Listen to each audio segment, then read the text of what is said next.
Welcome to this evening's Committee of Adjustment meeting. Members of the public, applicants, agents, and staff may be participating this evening either in person or virtually via Zoom. For those attending via Zoom, please note that it is our standard practice for members of the public to have their cameras off and microphones muted until it is time for that member to speak. Township staff can assist with muting microphones. If you require assistance, please use the chat function and ask staff. I am pleased to advise that we are being broadcast live on the Township's YouTube channel, where a recording of this meeting will be available. Note that the Township does not have the ability to edit the live stream or recorded version of this meeting. Public meetings have been called and notice circulated in accordance with the Planning Act with respect to applications for minor variance and/or consent. The purpose of public meetings are to inform and provide the public with the opportunity to ask questions and express views with respect to the applications. The format of the public meeting is as follows. Township staff will explain the purpose of the application and report all correspondence received. Next, the applicant will present any further relevant information. Next, the public will be permitted to ask questions and express views on the proposal, and then the public portion of the meeting will be closed. And next, members of the committee will be given an opportunity to ask questions for clarification of the application. After all comments have been received, the committee will consider the application with due regard to the presentations and views expressed this evening. The committee will then do one of three things: approve the application, deny the application, or defer the application pending receipt of additional information. Specified persons who have provided oral submissions or written objections but disagree with the committee's decision on an application may appeal the decision to the Ontario Land Tribunal, as entitled under the Planning Act. The deadline for an appeal of consent application is 20 days within the giving of notice, and for minor variance, 20 days of the decision date. When commenting on an application, please first give your full name and address for the minutes. Please note that the names and addresses of those individuals who speak at this meeting will appear within the meeting minutes, which are public documents. If you wish to receive a copy of a decision, please leave your name and address with the township staff. Disclosure of pecuniary interest in the general matter thereof. Adoption of minutes, if I can get a motion.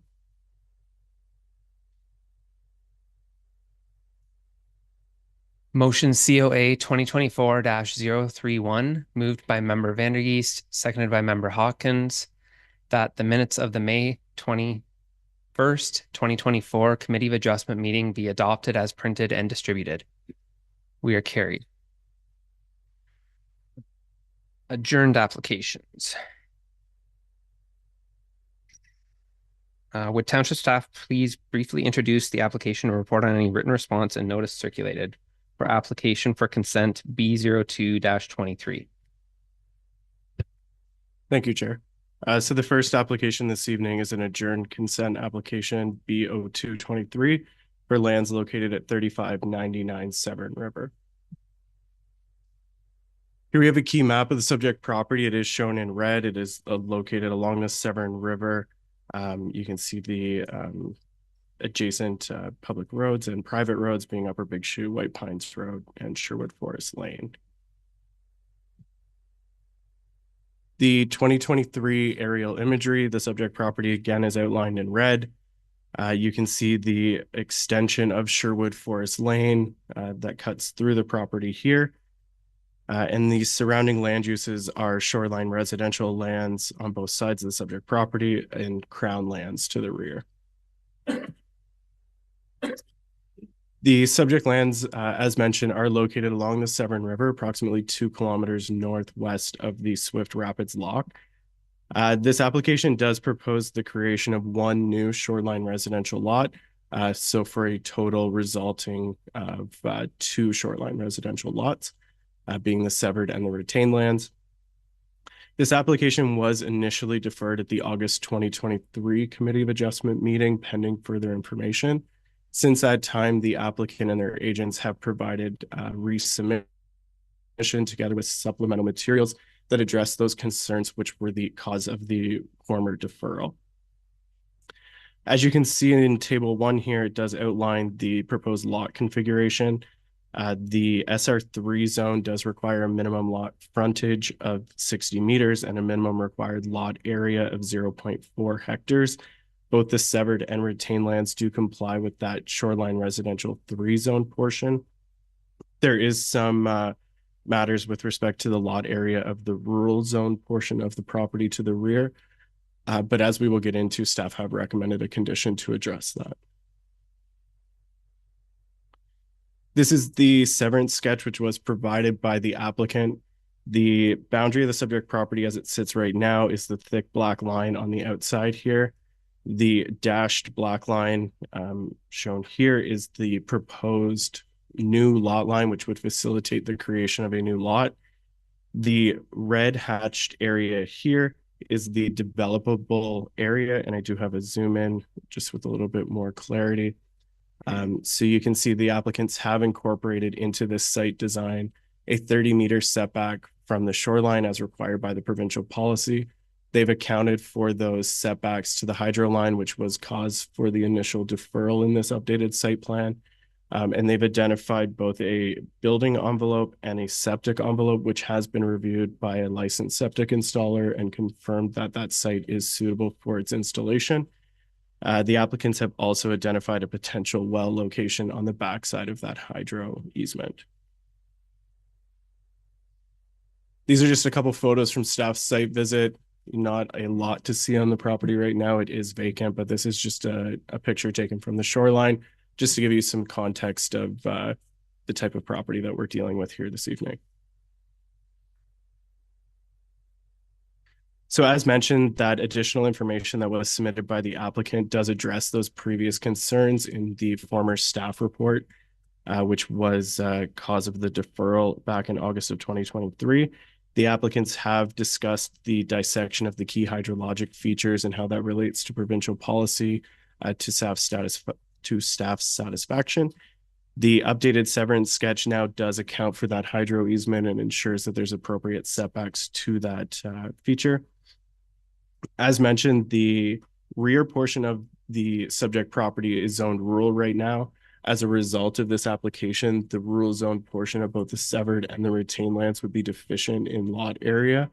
To address that, the applicant is proposing to do a rezoning, and staff have recommended that a condition be imposed to ensure that that rezoning happens and are comfortable with that approach. Lastly, staff are also recommending that through that zoning bylaw amendment, a holding provision be applied to the severed lands, which would require a site plan agreement be executed and registered on title prior to the development of the severed lands. That way we can address all of the natural heritage policies and the recommendations of the environmental study, which was done, and make sure that those mitigation measures are implemented on site prior to any development.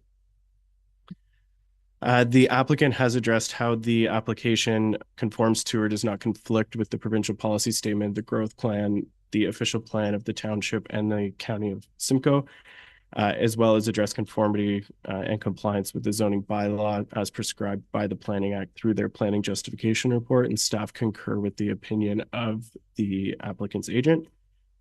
There were no concerns or comments from the Fire and Emergency Services clerks or the Public Works Department.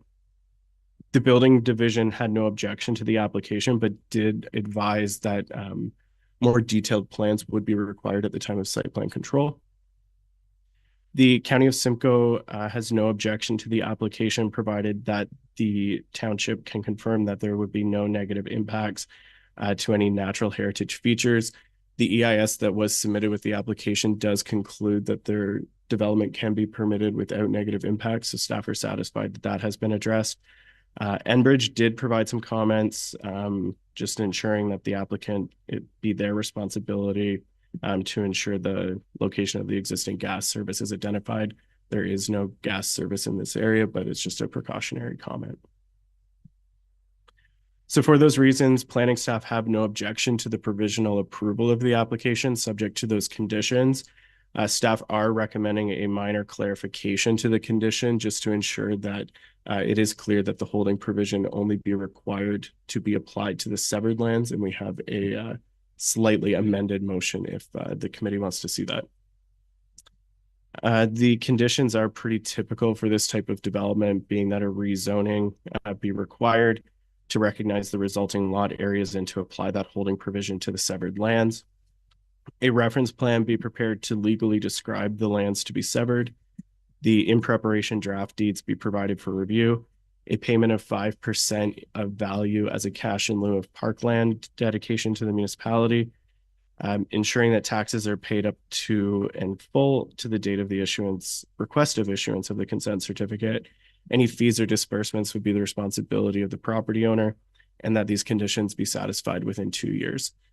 So if the committee has any questions, more than happy to answer. And we also have that amended motion for committee's consideration if you would like. Thank you.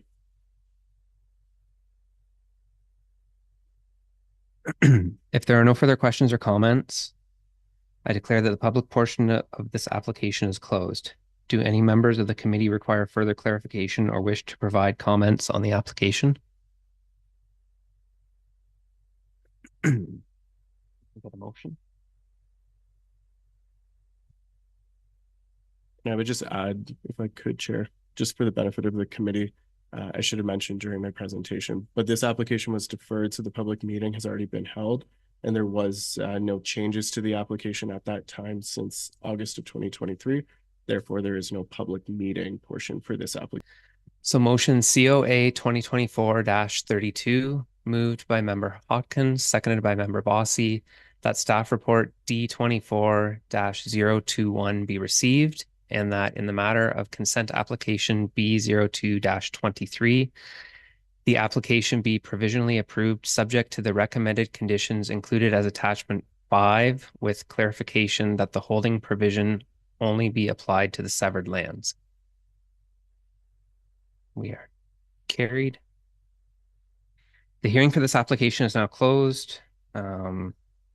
You're free to stay for the rest of the meeting or leave as the committee moves on to the next application. So the next application is application for consent B-11-23. Would township staff briefly introduce the application and report on any written response to the notice circulated? Thank you, Chair. So the next application is consent B-11-23 for lands located at 1152 Apter Lane and 1300 Torpitt Road. Here we have a key map of the subject property. The subject lands are outlined in red, being 1300 Torpitt Road, with the benefiting lands outlined in purple as 1152 Apter Lane.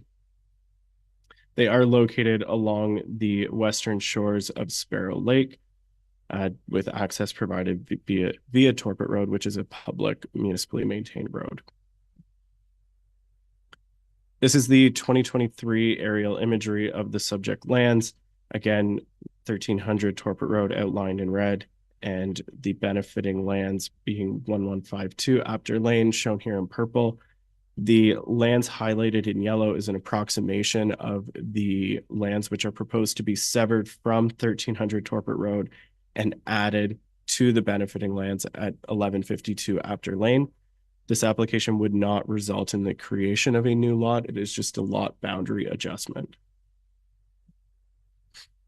So as mentioned, this application does seek to facilitate a lot boundary adjustment by severing a portion of 1300 Torpitt Road with an area of about 0.17 hectares or about 0.4 acres and no frontage. And those lands would be then added to the property at 1152 Apter Lane.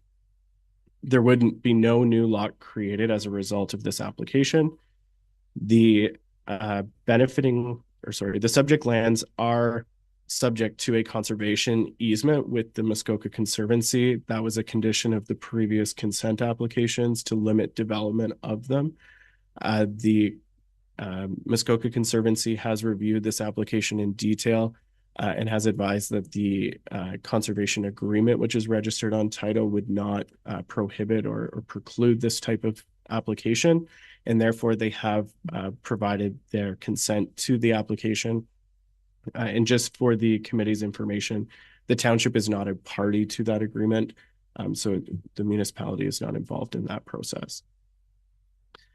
As a result of staff's site visit, we did observe that there may be contraventions of the township's property standards and or clean and clear bylaws on site. Staff are confident that these potential contraventions can be resolved through the conditions as recommended, and therefore have done so to address that. And also just to advise the committee that the benefiting lands are subject to a site plan control agreement, which was a condition of, again, a previous severance to ensure the proper development of those lands. This is the site plan or severance sketch, which was provided by the applicant. You can see the subject lands in yellow being 1300 Torpitt Road. The green triangle piece here is what would be severed and added to the benefiting lands here in the blue color being 1152 Apter Lane.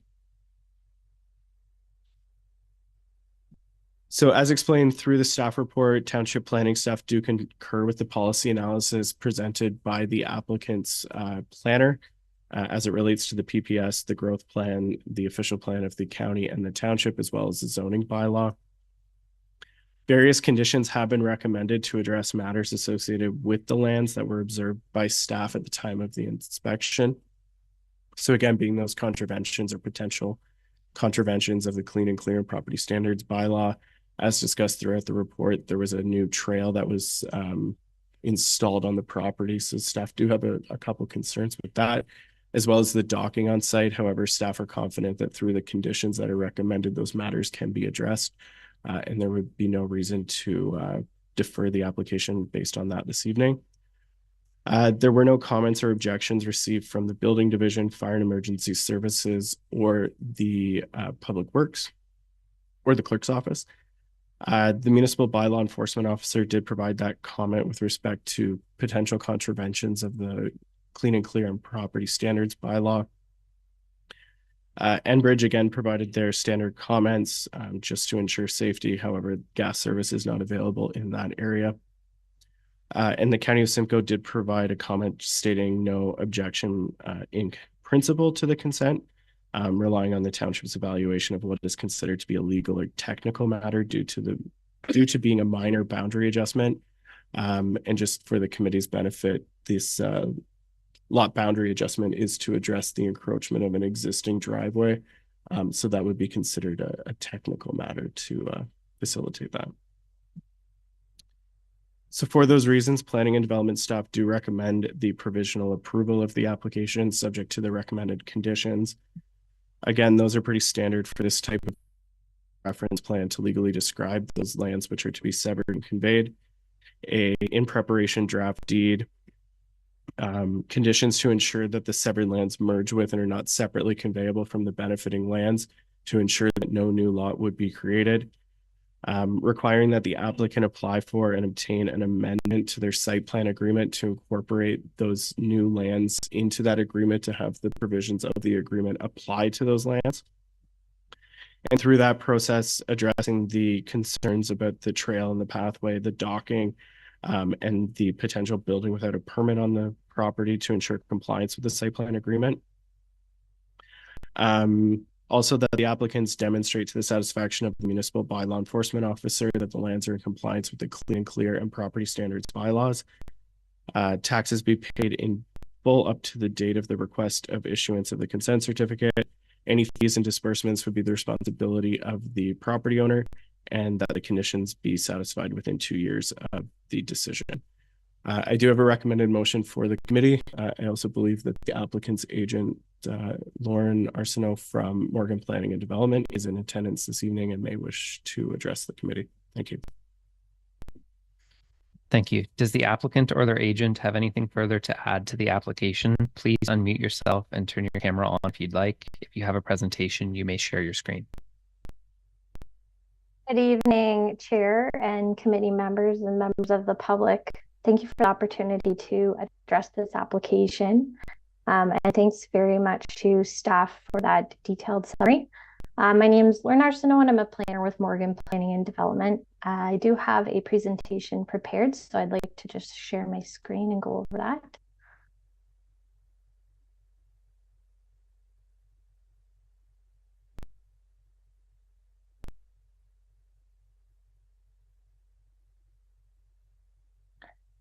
Can everybody see my screen?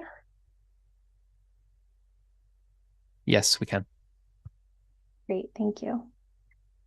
So Morgan Planning and Development was retained by the owner of the subject lands, 1300 Torpitt Road, to prepare a planning justification report in support of the lot boundary adjustment with the abutting parcel 1152 Apter Lane, which is also owned by the applicant. Subject property is located approximately 10 kilometers northwest of Washago off Torpitt Road along the west shoreline of Sparrow Lake. The property is accessed via a private road, Apter Lane, which is connected to Torpitt Road and municipally maintained right-of-way. The benefiting lands have an easement over Apter Lane and 1300 Torpitt Road to give access to that residential lot. The subject property is vacant of any buildings or structures and includes identified unevaluated wetlands. However, the proposed boundary adjustment will not dissect through any of those features. The benefiting lands are developed with a single detached dwelling and accessory structures serviced by private well and septic systems, as you can see here. A portion of the severed lands contain a driveway which forks to provide access to a detached garage on the north side and the dwelling to the south.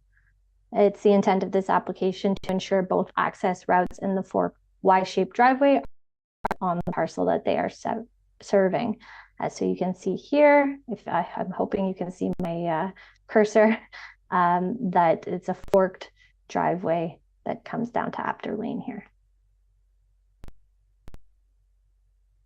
Here's a look at the boundary adjustment sketch, and the purpose of the application is to convey a roughly 1,600 meters squared of area, which is shown here in green, from the subject property to the abutting property in blue, and that will include the forked driveway and give access to the detached garage on the benefiting parcel. And just a closer look at the existing right-of-way, which provides legal access to the benefiting lot, 1152 Apter Lane. The proposed boundary adjustment will intersect with the existing easement, which will be re-described on a new reference plan required as a condition of consent approval. The easement will just need to be re-registered under the new description in order to maintain that legal access to the subject property.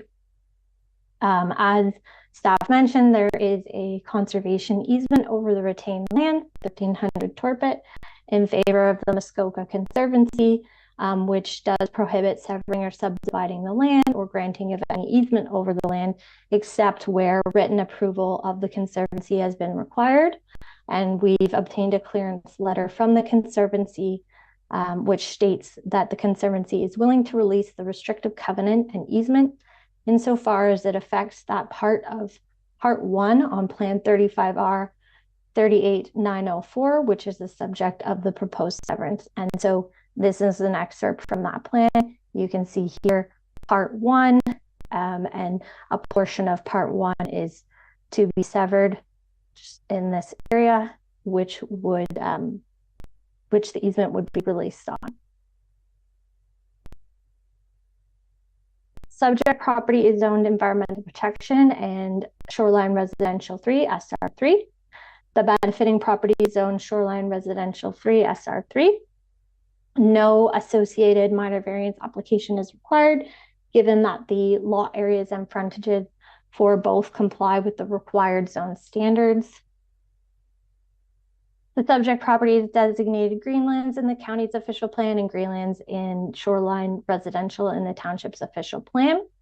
The subject property would be considered rural lands by the PPS and the growth plan, and the application is not defined as development by either policy documents. The proposed boundary adjustment will not intersect or fragment identified wetlands and therefore does not offend the natural heritage policies within the growth plan. Morgan Planning and Development is of the opinion the application represents good land use planning for the following reasons. The application will not create a new lot of record nor decrease development potential of existing lots, rather modify the lot boundary to include the forked driveway, giving access to the detached garage on the benefiting parcel. The proposed severance is outside of any environmentally protected areas, including evaluated and unevaluated wetlands. A letter of support has been provided by the Muskoka Conservancy, which holds an easement over the subject property, releasing the proposed severed lands from the conservation easement. The proposed boundary adjustment is consistent with provincial policy statement, the growth plan, the county's official plan, Township of Severn's official plan, as well as Township's draft official plan. And we would request that the application be approved subject to the conditions outlined in staff's report. I'm available to answer any questions committee or the public may have. Thank you. Thank you. Are there any persons participating virtually by Zoom who have either questions or who wish to speak in favor or in opposition to the application? Please address your questions through me. The applicant may be asked to respond to each party. When commenting, please give your name and address for the minutes. Are there any persons in attendance in person who have either questions or who wish to speak in favor or in opposition to the application? Please address your questions through me. The applicant may be asked to respond to each party. When commenting, please give your name and address for the minutes. If there are no further questions or comments, I declare that the public portion of this application is closed. Do any members of the committee require further clarification or wish to provide comments on the application? Member Bossy. I guess to the applicant, I'm just trying to, how many structures are actually on the site? It's hard to tell from the overhead view.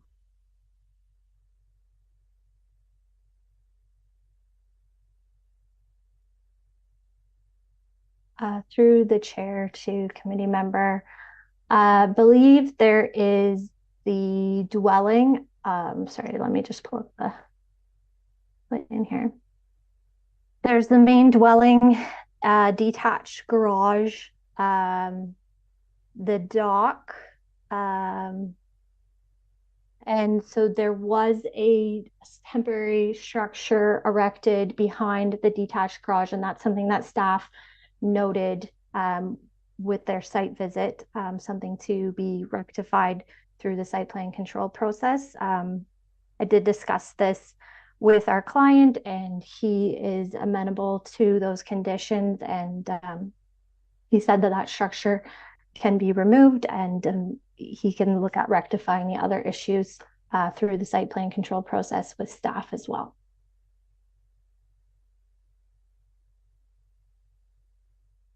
Thank you. If we can get a motion.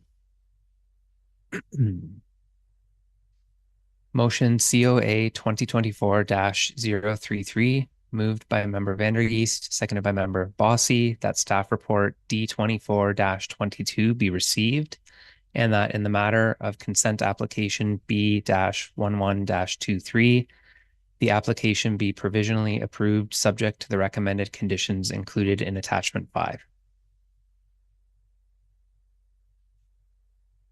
We are carried. The hearing for this application is now closed. You are free to stay for the remainder of the meeting or leave as the committee moves on to the next application.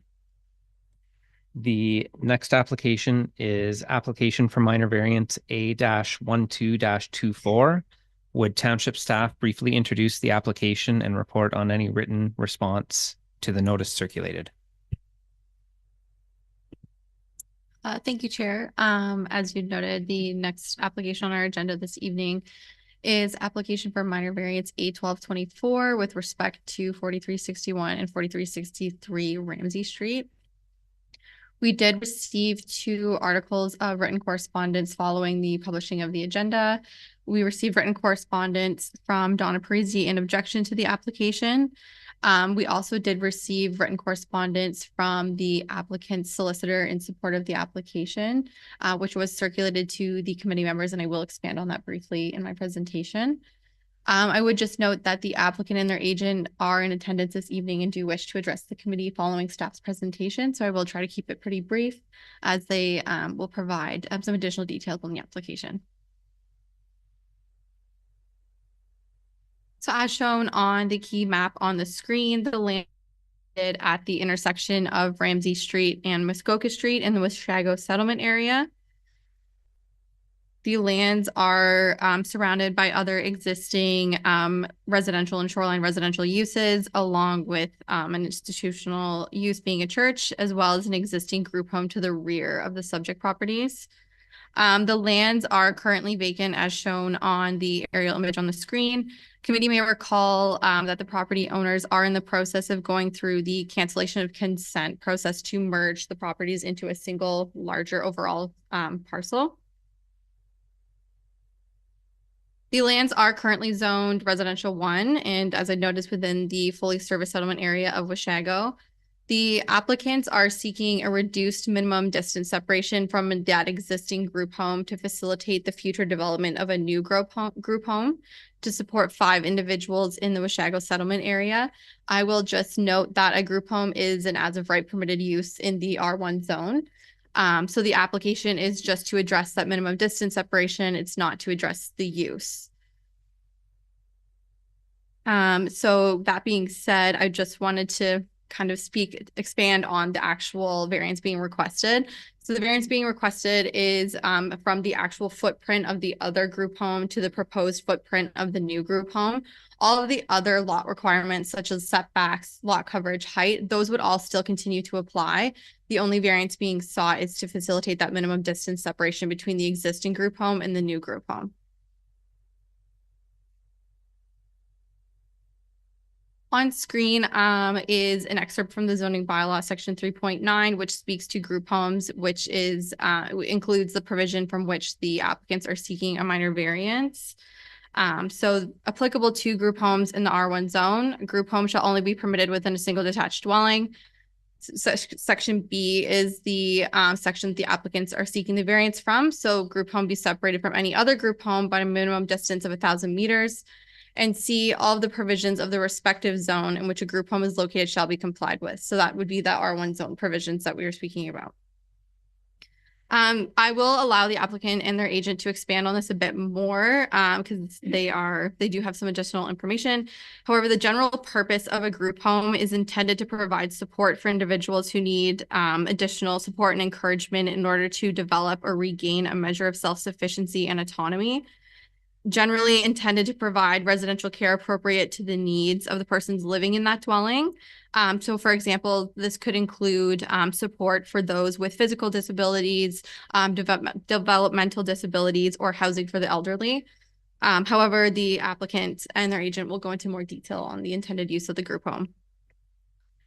So as noted in the staff report, staff have engaged in preliminary conversations with the township's lawyer with respect to the minimum distance separation as set out in the zoning bylaw. And as I noted earlier, the applicant's solicitor had also provided a detailed written legal opinion which speaks to case law regarding regulations surrounding group homes. The letter provided indicates that minimum distance provisions applied to group homes may not be proper land use regulations based on the Human Rights Code. It is acknowledged in the planning industry that provisions like zoning provisions shall not be used to people zone. Essentially, this means that bylaws shall not prejudge or discriminate based on who may reside in the dwelling or their relationships to one another. This particular provision that the applicants are seeking a variance from doesn't regulate the use of the dwelling as it is permitted in R1 zone, but it rather regulates who is using it, and therefore it is outdated. The township does undertake regular housekeeping amendments to ensure that the provisions of the zoning bylaw are relevant and continue to be up to date. So this would have been a provision that would have been addressed in a future housekeeping amendment to be brought into up to date, essentially. However, this is the first time that a group home has been proposed, so it's the first time that it's come up. So this is the conceptual site plan that was provided by the applicants. It's hard to see on the screen here, but this is the setback distance that the applicants are seeking. So that's at 22 meters. So this corner here is the location of the existing group home. And this would just be the separation distance between the existing group home and the proposed group home. Again, as you can see, the proposed group or the proposed dwelling would comply with all of the provisions of the R1 zone with respect to setbacks and lot coverage and all of that in regards to the lot requirements and lot boundaries. The applicants have also provided conceptual elevation drawings just depicting what that potential dwelling might look like, intended to blend in and would act as and continue to be essentially a residential dwelling.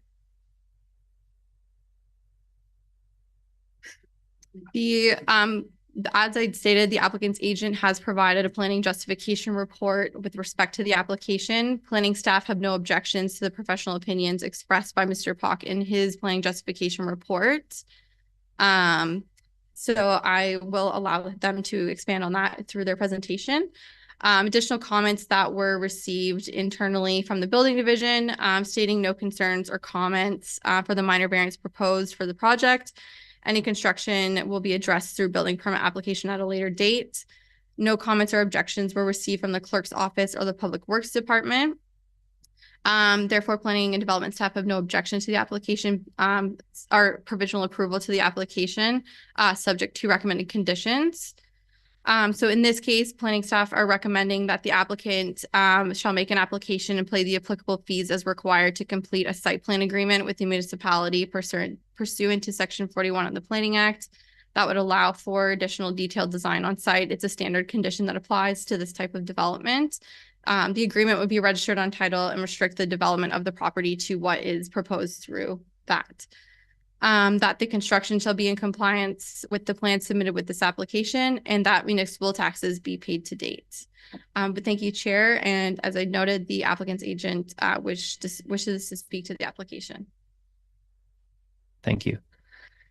Does the applicant or their agent have anything further to add to the application? Please unmute yourself and turn your camera on if you'd like. If you have a presentation, you may share your screen. Okay. You can come up to the microphone. You can either go to that microphone or you can probably sit on the very end if you want to, whichever you prefer. If you just turn the microphone on so that people online can hear you. There's just a button on the top to Yeah, maybe better.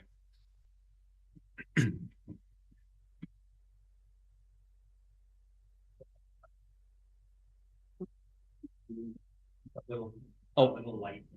Good. Okay. Cool. Just this. Okay. Gotcha. Okay. Thank you. All right. Good evening, everyone. My name is Jonathan Pauk. I'm a senior planner at Morgan Planning and Development. We've been retained by Muskoka Frith Holding Corp for minor variance application A1224. Next slide, please. Next slide. I'll skip over the ones to avoid duplication with the planner's previous presentation. Yeah, you can leave it here if you want. Yeah. So as the planner mentioned before, the subject property is located in the Washago settlement area. It is designated settlement living area by the township's official plan, and it is zoned residential R1 in the township zoning bylaw, both of which permit group homes as of right. Next slide. So as the planner mentioned previously, just to give another brief overview for everyone in attendance, the owner is proposing to construct a single detached dwelling that is to be used as a group home. Section 3.9 of the township zoning bylaw provides zoning provisions that deal with group homes. Specifically, the section of the bylaw that we're seeking variance for tonight is the separation distance between two group homes. The proposed minor variance seeks to permit a 22-meter setback between the two group homes, which has been necessitated by the owner owning two adjacent properties and operating two group homes. Next slide. So just to give some background to everyone in attendance, and I do have the owner and operator in attendance as well that can maybe speak to some of the operational components of the group home. But some of the key takeaways that I'd like everyone to understand are group homes have been designed for those individuals who need supervision, support, encouragement, as well as being help integrated into the community. They're specific in that they provide services for those who have developmental disabilities and require one-on-one supervision and in a safe environment. As mentioned, it's been necessitated by two properties that are owned adjacent to each other or abutting by the same owner who currently owns and operates the group home to the southern abutting lands. There are, I won't get into them, but perhaps the owner can just expand on some of the auditing process and how the quality assurance standards that they're held to and are adhered to. One thing I'd like to bring to everyone's attention as well is that group homes in the zoning bylaw are permitted to have a maximum of 10 residents in each building. The proposed single detached dwelling is to host a maximum of 5, whereas 10 is permitted. And between the two adjacent properties, there will be a total of 12. So there's 7 in the current group home. So slightly over the maximum permitted in one group home between the two. Next slide, please. Just a couple of things to go over in the proposed site plan. It is at the corner of Ramsay Street and Muskoka Street. We've included a barrier-free parking space off of Ramsay Street at the front of the dwelling, and 2 parallel parking spaces at the rear of the dwelling, as well as a small fenced-in area off to the side by Muskoka Street. And as mentioned by staff, the proposed single detached dwelling complies with all the required setbacks and lot coverage and other zoning provisions. Next slide. It's just a color rendering for everyone's knowledge of the conceptual elevation drawing that's proposed of the proposed dwelling. So this would be the front of the dwelling viewed from Ramsay Street. Similarly, the front and rear, or sorry, the south elevation, so the back and the side elevations as well. Included in our minor variance application was planning justification report, lot grading plan, architectural drawings, and we note that through staff's review that a future site plan application or site plan control application would be required. And then as staff alluded to earlier, there was a supplemental legal opinion letter, which I understand that you're in receipt of as part of the agenda package, which speaks to the people zoning and the use of the group home provisions that the planner alluded to earlier. Next slide. Included in our planning justification report was a full analysis of the applicable planning policies that apply to the subject lands and evaluated the 4 tests for a minor variance application. Some of this is duplication from staff's earlier slide, but I think the key takeaways here that I alluded to earlier are the last 3 bullets. So a group home is a permitted use within the current zone, and a proposed maximum of 5 residents will be included in the proposed single detached dwelling, whereas 10 is permitted as of right. As mentioned, the owner does own the southern abutting lands, so the Muskoka Residential Center, which currently contains 7 residents, and resulting in a total of 12 combined between the 2 properties. The intent of establishing a group home in close proximity to the existing one is to take advantage of staffing, servicing such as deliveries, and other operational synergies, which the owner can speak to. And as mentioned, we understand that a future site plan control application is required. That would deal with the parking, landscaping, and snow storage locations on site.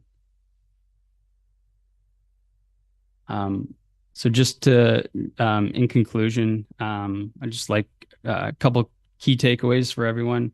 The use is zoned and designated for the proposed group home. The zoning bylaw permits a maximum of 10 residents as of right, whereas 5 is proposed, and a combined 12 between both operating single detached dwellings or group homes.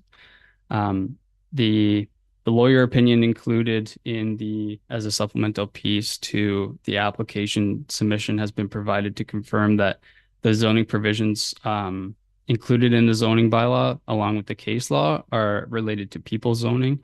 And the proposed group home will be subject to operational auditing and performance standards. And finally, we've reviewed the staff report and the recommended conditions and don't have any objection. Happy to make myself available for any questions or comments. And I do have the owner and operator if you'd like to, if he wants to add a few points as well. Thank you. Does the applicant have any additions that they would like to make, or the owner?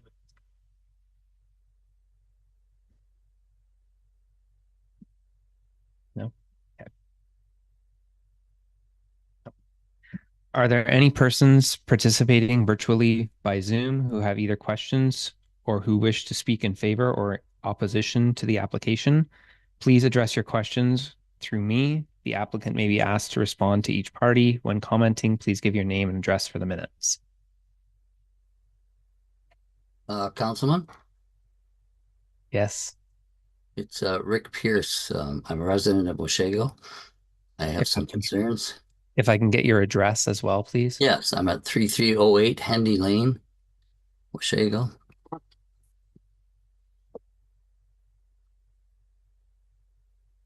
You can proceed with your concerns or questions. Sure.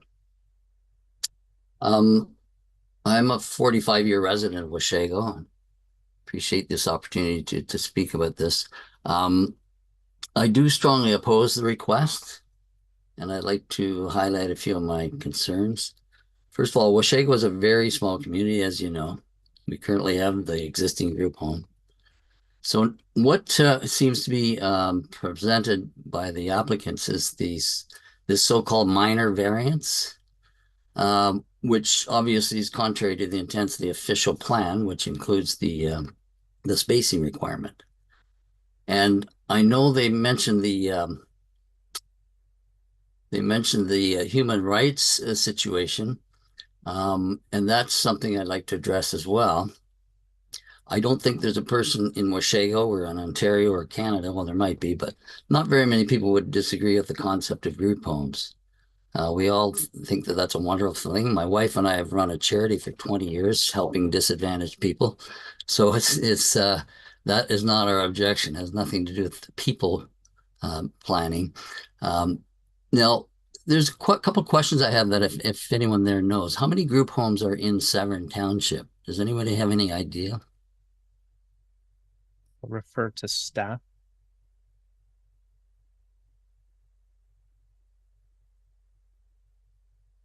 Through the chair and for the benefit of Rick online, as our camera isn't working. I think we mentioned that at the beginning, but if we didn't, that's why this meeting was a little bit different than normal. My name is Katie Mandem. I'm a senior planner with the Township of Severn.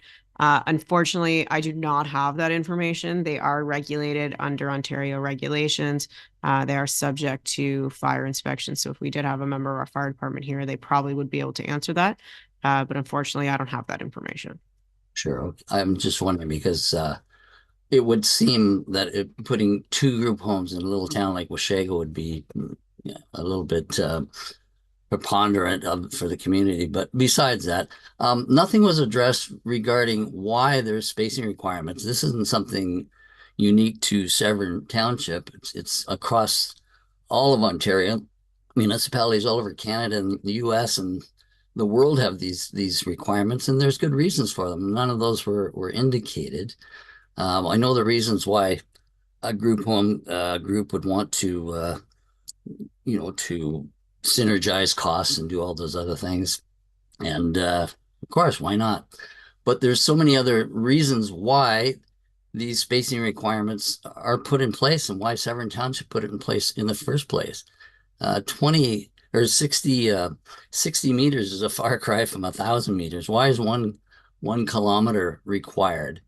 And there's a reason for those things, like such as over concentration of people in group homes, whether it's 5 or 10 or whatever it is. The infrastructure and services are a consideration. That's another reason why they space the requirements. Obviously, property values and community perception are part of balancing the supportive environment for all residents. The 1,000-meter limit seems to align with fair housing and non-discrimination, or it would have been blown out of the water years ago. There's quality of life for the residents. Proper spacing ensures that group home residents have access to a broad range of amenities and services. And so, we talk about integrating them into the community. A little town of Washego, which has a couple hundred people living in it. I'm not talking about tourists. Our goal is not opposing this is not to discriminate, but to promote equality and avoid segregation by ensuring group homes are integrated throughout the municipality. And the spacing helps balance community resources and actually supports the well-being of all residents. So I think that the 1,000-meter spacing requirement is crucial to maintain this balance and to make it so that it's following the plan of the official plan, and also taking into consideration all people, not just the group. We know they want to synergize costs and do all that. Nobody's against group homes, but it would be, in the best interest of the township to have these group homes spaced properly.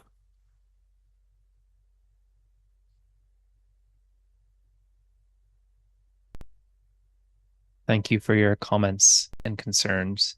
Are there any other individuals on Zoom that have any questions or comments, concerns? Hello? If you can give us your name and address, and then you can voice your questions. Yeah. Enza Fasulo, 4351 Heppenstall. I agree with all that Mr. Pierce has brought into view. I also oppose that request for those same reasons that he mentioned. And I'd also like to know, when was it zoned as such that it could you could have group homes in a small community like ours? More than one group home. Just bringing up the point that Mr. Pierce said, that our area is so small and Severn doesn't seem to have a group home. I just agree with all that Mr. Pierce has said, and I oppose the request. Thank you. Thank you. I'll let township staff address the one question of when it was zoned. Right.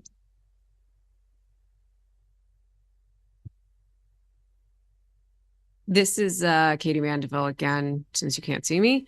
Our current township zoning bylaw has been in place since October of 2010. So group homes have been allowed in residential zones since at least 2010.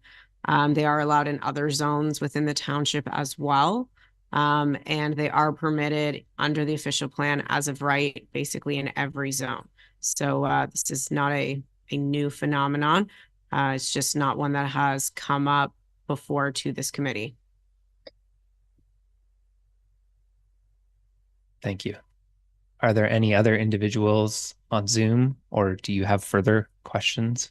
I oppose the motion. My name is Carlos Vaziri. I'm at 3336 Muskoka Street. 3336 Muskoka Street. I'm right on Muskoka Street here. So I feel that another group home would be overcrowded in that area. And I agree with everything that Rick Pierce has said. I second everything he's said. So I strongly oppose it. I've also posted my my address and all my other concerns in the chat. So if you could please check that and add that to the meeting minutes, that would be great.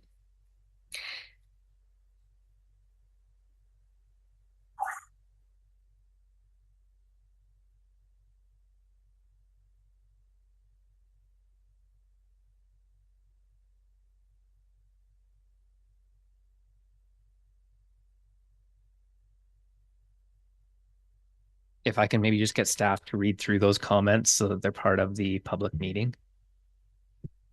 Let me see, what did I say here? I said 2 group homes in a small town is not acceptable. Okay. All the residents I've spoken to here are against this. We would also request that this matter be brought to the community center here for more residents to be available to comment. And I did say this could lead to halfway houses and rehabilitations for drugs. And I know that's not the case, but it doesn't matter. This is a very small community, and I don't believe that there should be 2 group homes. I don't care how big the people or how many people there are. That can change. So, you know, as soon as you add another home, you said that it could be up to 10 people, and then it's going to grow and they're going to make changes to it. So I would say no right from the get-go.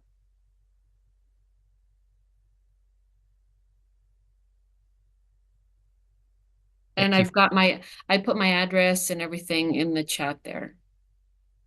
Thank you. Are there any other people on Zoom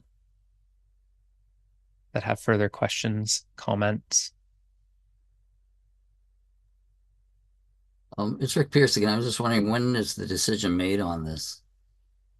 So we will make a decision after we hear all of the public information or feedback, and then we will close that public session, and then we as a committee will have the option to ask questions as well.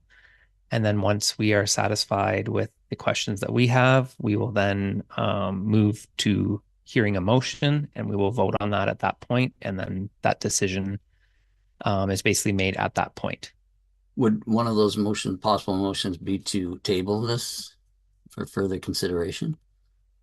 So we basically have 3 options. So we can either approve the application, deny the application, or defer the application pending receipt of additional information are the 3 options that we have as a committee. Okay, so the reason why I asked that is that I think that based on what I heard from the presentation, the real hook that they're trying to use to put the additional group home within 22 meters as opposed to 1,000 meters is the human rights situation. So if that's the case, that would be something for deep discussion, because if the township is breaking a human rights violation, that needs to be discussed, see if that is indeed the fact, or if indeed that is just something that's being used as a card to get this through. That's my comment. Thank you. Thank you. Are there any other questions, comments from anybody on Zoom?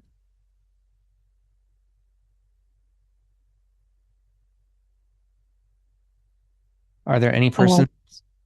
Enzo Fazzulo speaking again. I do think that the community should be more aware of what is going on. Nobody knew until this week. The sign was posted on the opposite side of the street. I wasn't aware until someone had brought it to my attention that lives close by. I don't think it's fair that the community should be kept in the blind, and it should be brought up again. Thank you. So I will refer to township staff, but my assumption is that all of the required notices were circulated to individuals. No, I didn't receive anything either. I didn't and either. I believe we need more time. I am more people to become aware of this. If you can hold your comments, I am speaking. So I will ask staff to confirm that the notices were circulated to the individuals as required by the Act, and that all the postings were done as they were supposed to. Thank you.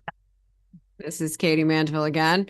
Notice was posted on the property in an excess timeline as required under the Act. So the Ontario Planning Act requires notice to be posted on the property 10 days prior to this meeting. It was actually posted 2 weeks ago, so 14 days prior to the meeting, and 2 notices were posted on the property. Only 1 is required. Mail was also sent out in accordance with the Planning Act to everyone within 60 meters of this property. So that's about 200 feet of the property lines. Again, that's a requirement of the Ontario Planning Act. That was also completed. Mail was sent out 11 days prior to the meeting, where 10 days is required. So the requirements of the acts were actually exceeded in this instance. So everything was complied with that needs to be for notice requirements. Okay, can I speak now? Because I walk my dog there 2-3 times a day.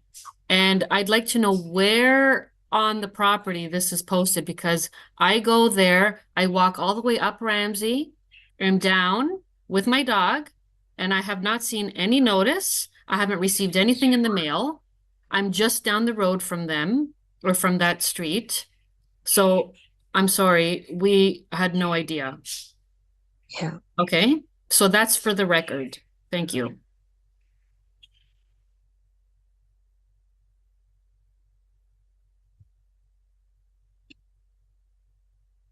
If township staff can confirm where the signs were posted, I believe there was one on a speed sign coming into Washago, and then I don't know where the other one was located. Both, sorry about that. Both signs were posted on the frontage along Muskoka Street. One close to the intersection to Ramsay, and one a little bit further down. Okay, well, like I said, I walk my dog there multiple times a day and I have not seen it. So I will go there and keep my eyes peeled and take a picture if I see this posting, because I'm pretty sure it's not there. Thank you. Thank you for your comments. Just one more comment. I'm sorry, one final comment. I think that, this 60 meters rule is for a minor variation. Somebody putting a shed a foot closer than they're supposed to their lair. This is 1,000 meters to 22 meters. This is not even close to a minor variance. And maybe council says, yeah, it is. We'll throw it in there. No, this is a major variance. This I agree. needs more discussion. This needs a lot more discussion. Mm-hmm. And the community should be involved. Okay, we can have one person speaking at a time. Thank you. Yeah, I'm finished that comment. Thank you. Are there any other comments on Zoom? I agree with that comment, with what Rick said, because this is a major thing. This is not a small variance. Okay, we've heard that already. Thank you for repeating. If there's anything new that you have to bring, please speak now. Otherwise, we will move to the individuals that we have here.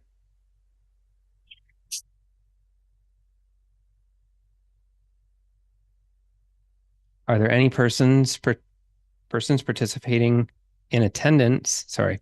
Are there any persons in attendance who have either questions or who wish to speak in favor or opposition to the application? Please address your questions through me. The applicant may be asked to respond to each party. When commenting, please give your name and address for the minutes. So if you wish to speak, please come up to the microphone. We can turn it on for you, or you can turn it on. If you give your name and address, then we will listen to your questions or concerns.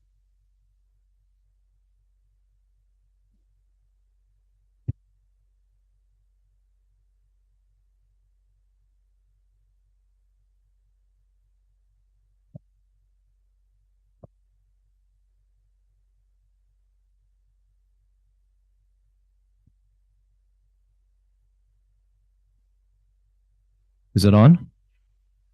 My name's Ken Heppenstall. I live at 4356 Ramsay Street, and I own 4355 Ramsay Street. This property is in my front yard, and the posting for this meeting was put on a telephone pole in front of Ramsay Street, 12 feet from the road in 3 feet of grass, 4 feet from the ground. We have pictures. There's one on the flashing speed sign where there's no sidewalks, there's no walking area. Nobody would even know that that was a posted sign. It looks part of the equipment on the sign. We did get our notification for this meeting last Thursday in the mail. That's why we're here. So I oppose this. I have some questions for the township in regards to The sewer systems, I built my house in 2001 and the frontage was not paid on my lot when I built. I wasn't able to hook up to the sewer system because at the time when I applied, the township told me the system was at capacity. Anyone that did not pay frontage couldn't hook up. 2011, when this property was changed from 1 lot to 2 lots, it used to enter off of Muskoka Street.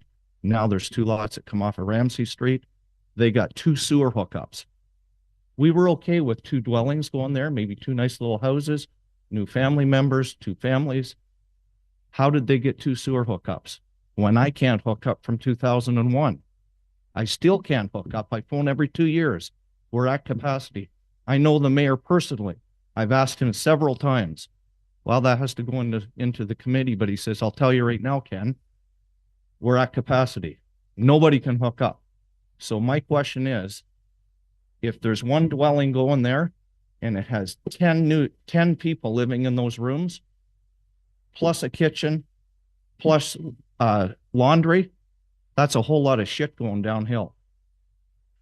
Why are they able to hook up and I still can't hook them? 2 people live in my home. I've been here 23 years.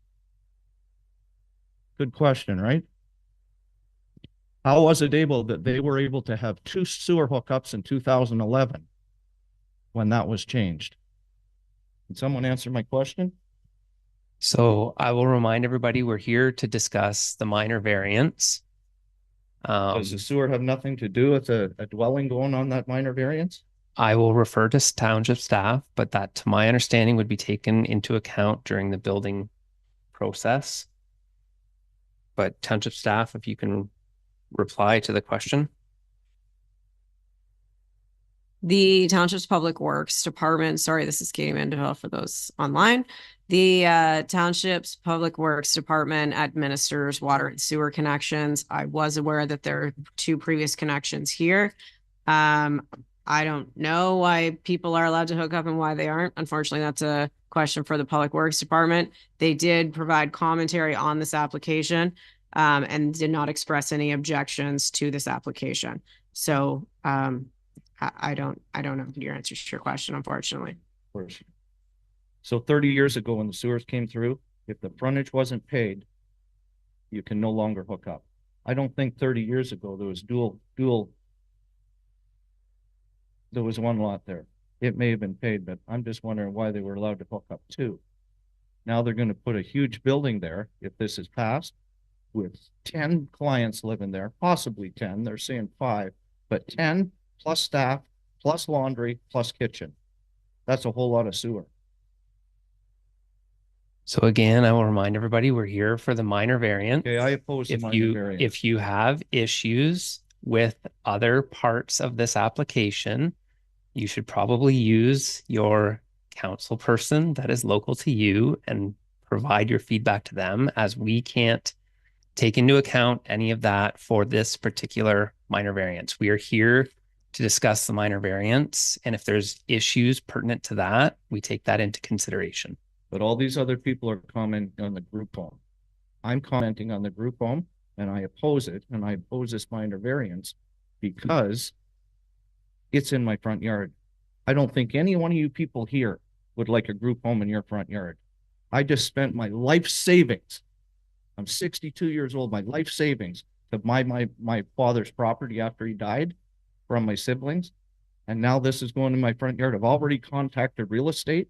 You know what this is going to do to the value of my property? Drop it 40%. 40% if there's a group home put in my front yard. I don't think any one of you would like that. So I oppose this minor variance. That's all I have to say. Thank you. Would anybody else like to speak? Enzo Fazzulo, I support what Ken said. Thank you.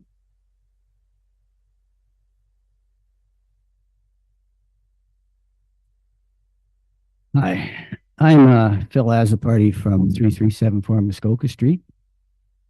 And I will speak about the minor variance. I'm wondering, does the township allow the presentation of a minor variance for something that is 1,000 meters to 22 meters because they conceive that that's a reasonable minor variance? Do you think I could get an answer to that? Township staff or the applicant or their agent can answer that question. I don't think it's a question for the applicant, because for it to be proposed by people who oversee these bylaws, really the township should speak to it from the people that work there. So I asked township staff or the applicant or their agent. So just, any one of them can reply. My apologies, Michael, but I just, I heard that, I didn't know how the applicant could answer. That's all.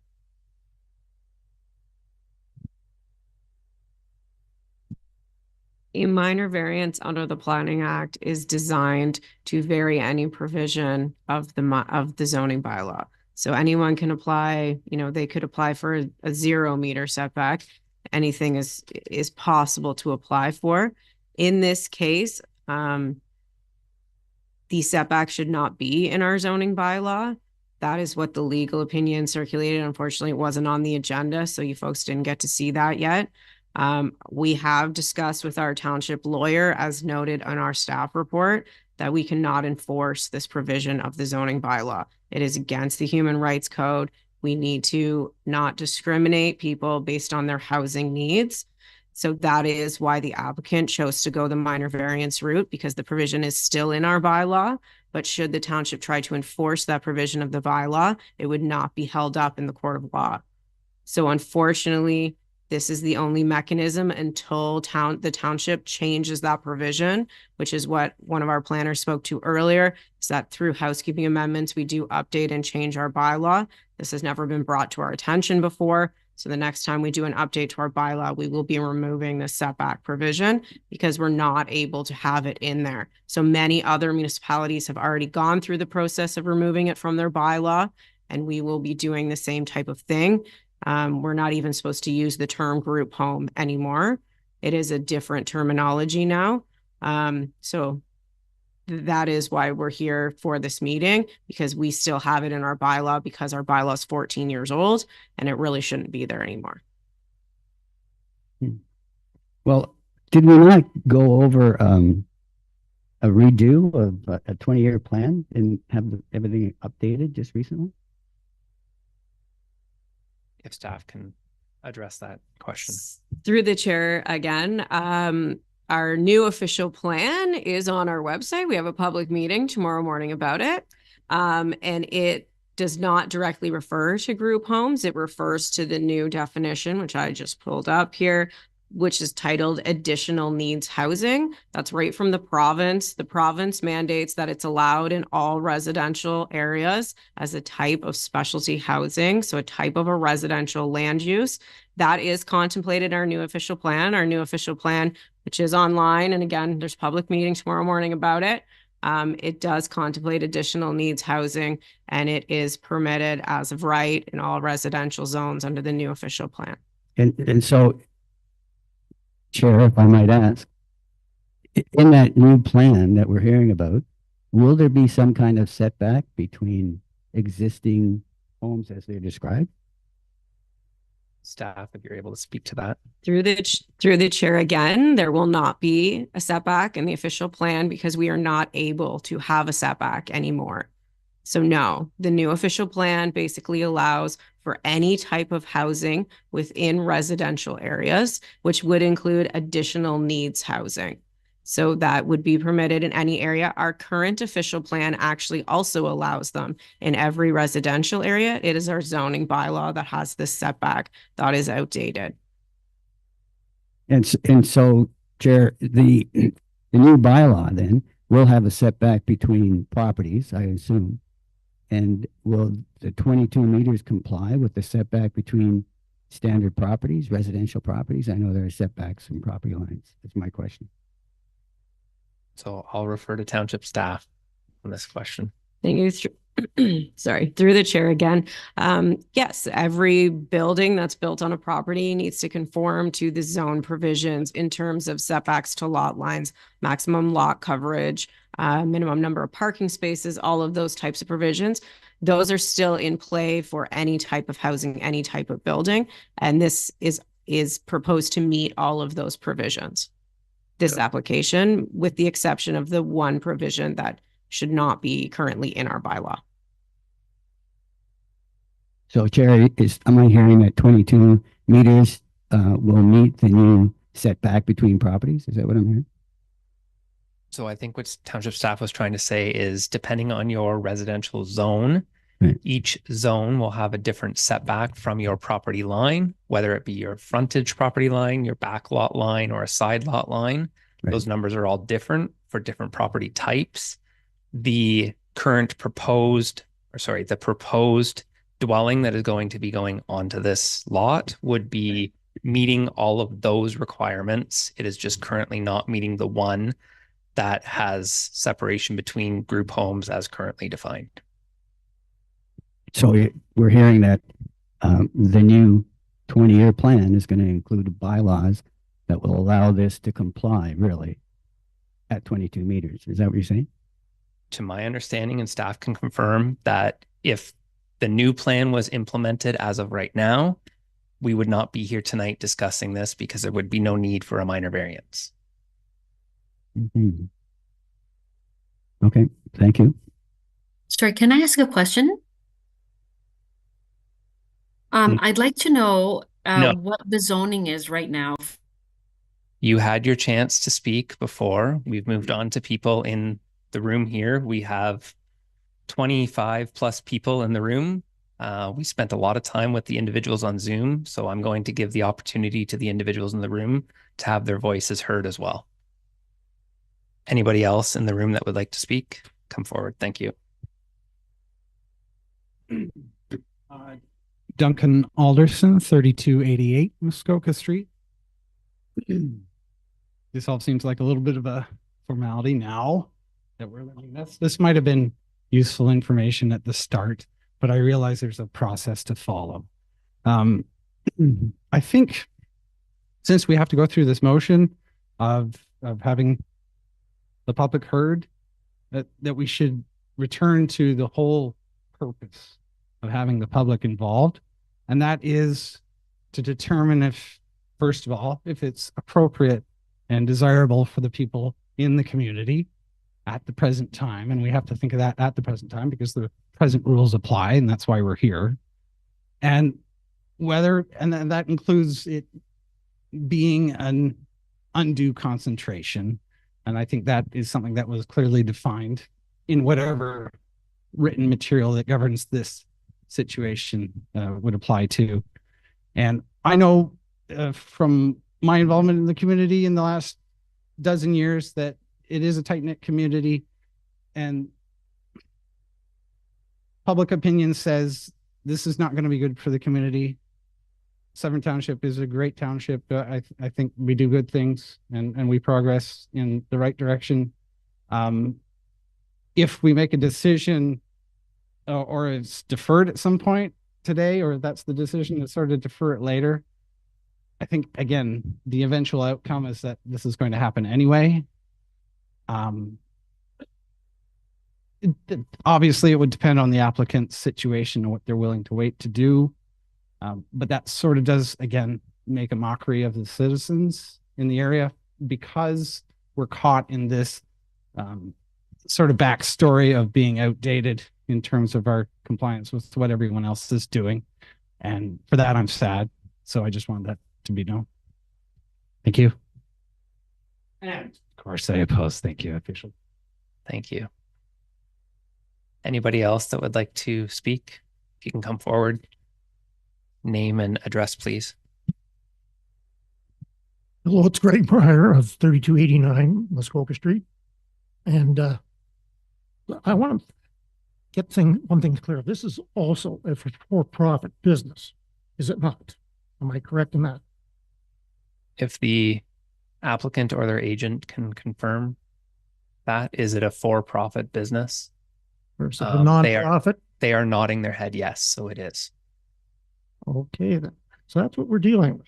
An application for a variance for a profit-making business, supposedly. So it's just not some altruistic, benevolent group. It's there. And by the way, that sign was there about 12 days ago. But you also had to climb over a ditch to get within viewing distance. And we got our notice, but there hasn't been enough time for the residents to come in opposition. So the only opposition is to this variance, which is a gross, not a minor. It's 4,450% change. So let's just say that we're trying to help somebody make a business here, make a profit. Let's forget about the whole issue about people, because as a firefighter in Mississauga, Fire and Emergency Services, I responded to many calls to group homes and talking to the neighbors of those places. And the calls were a great deal, how should we say? You're more likely to go to these houses on about 10-to-1 level than you would be to a normal house with that number of people. And that's for various reasons, none of which are good. And so I'm really complaining that we didn't get enough chance to organize on many issues to the Morgan company, who is also paid for a profit company that's paid by the owners. So let's get our standards and our basis correct. Some people are of the opinion that this is almost like a charity that we're opposing. I'll leave it at that. So I would say that the notices come from the Planning Act, so we have to just work towards that. To my understanding, that's a provincial act. So if you would like to influence that, I would reach out to your MPP, local MPP, so that you can maybe influence the notice periods if that's something you would like to do. Is there anybody else that would like to speak? Oh, sorry. We have one up here. My name is Mary Drone. I'm Greg Breyer's wife. And we live at 3289. And I'm just wondering, you have right now that the adults or the young teenagers or seniors that occupy these homes are mentally challenged. Am I correct in assuming that? I will refer to the applicant or their agent to confirm. The folks in our homes, If you can come up to the microphone, please, and thank you. Or there's a microphone right there, actually.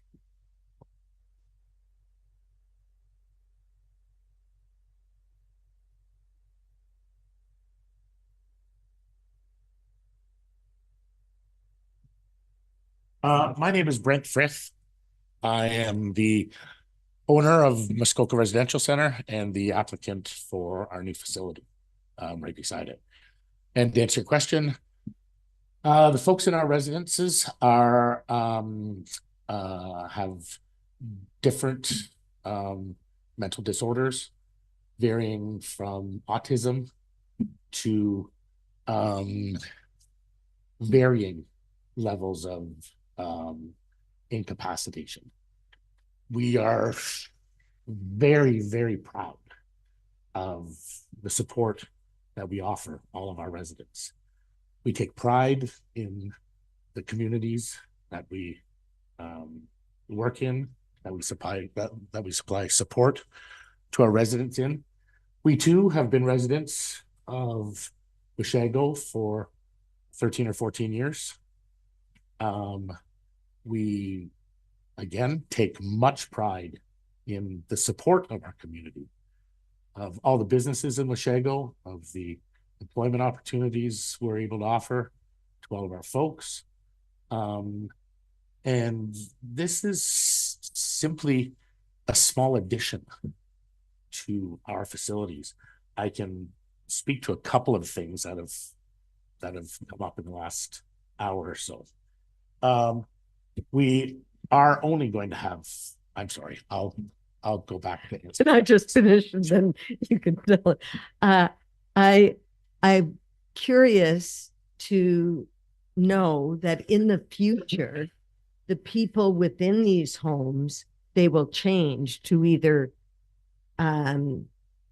drug addiction survivors and they come there for rehab, or probation people and they come for rehab there too. That will change the whole village. And also too, I don't think this was put forward. It wasn't put forward as to the community. And we were all sent letters that said the people within 60 meters of the home. That does not include the community. And do not the group people from your home go into the community to the stores and facilities there and use them all? Absolutely. So it includes the community. And this should have been put forward to all the community. And I agree with whoever brought it up on Zoom that we should have a meeting in the community center there where everybody can go, because that would be the honest way to do it. But the main question was that, and the staffing, are the staffing registered or are they non-registered medical people? So the first question, we work under authority of the Community and Social Services, Province of Ontario. We fall under guidelines provided by the province, to which include what's called QAM standards, quality assurance measures that are followed and audited regularly to our facilities. Our folks, our employees, all are registered and qualified under the QAM umbrella. So we are strictly monitored. Is this QAM provincial or is it Canadian? Provincial. Or national, I should say. To the question as to this may unfold into folks being involved in drugs and probation, I believe you mentioned. Again, under the QAM umbrella, we do not house anybody that has any criminal records, that has, this is a different avenue than folks with addiction issues or criminal issues. These are folks with mental health issues. These are normal people, just normal, everyday folks that have a mental disability. Are these mentally challenged adults or younger people? Are they on medications? So your question should be referred through me. Oh, sorry. And then I will decide who can answer your question.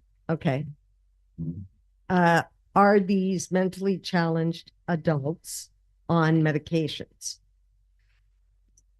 So again, I don't know how this is pertinent to the minor variance that we are here to discuss.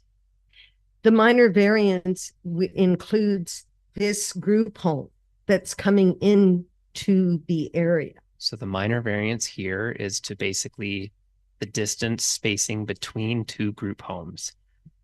It doesn't stop on current, if there was a kilometer away, they could build one at that location. If there was a current residence there, they could churn that into a group home. Any residential lot could technically be used as a group home. Right. So you're currently we are discussing the fact that the distance between two group homes. That is what we're here to discuss tonight. Okay, if you have issues with having more than one group home in your community, I would highly suggest that you reach out to your counselor, because we, as a committee, are not able to really take those pieces of information into account on our decision. Would this minor variance exist if there wasn't going to be a new group home put in on the property? So again, would this minor variance exist if there wasn't a new group home going on the property. Yes, and that is what we are here to discuss, is the new group home that is going within less than 1,000 meters, and they're asking for 22 meters between the two structures. So that is what we are here to discuss. We're not here to discuss if another group home is coming to the community. It is a location of the two separation of distances. Okay. I object to this variance, and I object to the idea because of many reasons. And I would like to see it deferred so that we could talk, the community could be involved. Thank you. Thank you. Are there any other individuals that would like to speak?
Sorry.